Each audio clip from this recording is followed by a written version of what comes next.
ఎక్కిరారు రామస్వామాచార్యులు గారు వ్యవహారికంగా మామూలుగా అందరిలాగా ఆయన ఒక ఫుట్బాల్ స్టేట్ ప్లేయర్ అండి. ఆయన ఫుట్బాల్ ప్లస్ రిజరర్, కుస్తీ ఫైల్మాన్లో, అది నాటక రంగంలో ఎక్కువ అభిరుచి. ఆయన సమకాలికులు నాగయ్య గారు, చిత్తూరు నాగయ్య గారు, వారు కాకినాడలో ఉండేవారు. సర్పవరం వీళ్ళది ప్రోపరు. వీళ్ళ అత్తవారు ఊరు ఉప్మాక.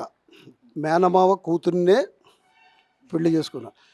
చిన్నప్పుడు ఆడుతూ పాడుతూ ఆటలు పాటలు అది ఇది తిరుగుతూ ఉంటే ఈయనకి ఏదైనా పెళ్లి చేస్తే, వివాహం చేస్తే ఒక దారిలో పడతాడని మేనమావ కూతుర్నిచ్చి ఉప్మాకలో మ్యారేజ్ చేశారు. పెళ్లి చేసిన దగ్గర నుంచి ఆయనకి ఏదో ఒకటి ఉపదేశం ఇవ్వండి అని మేనమావ గారిని అడిగేవారు.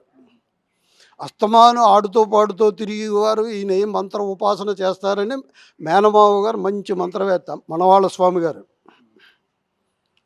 ఏమీ ఇవ్వలేదు. ఇవ్వకపోతే ఆయన అలిగి సర్పవారం వచ్చి పాతాళ భావనారాయణ స్వామి ఉంటాడండి, పాతాళ భావనారాయణ స్వామి కోవిల కిందన, అందులో కూర్చుని ధ్యానంలో నిమగ్నం అయిపోయారు. ఇంకా అక్కడ ఉప్మాక నుంచి సర్పవారం నుంచి కుర్రవాడు కనబట్టలేదు. అందులో గారం ఒక సర్పవారానికి మొత్తానికి ఆస్తిపరులు వారే.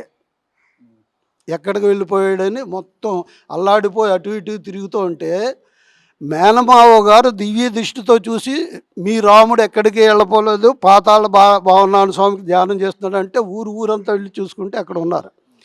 అది పెట్టుకుని అప్పుడు మంత్రోపదేశం చేశారండి మేనమావ గారు.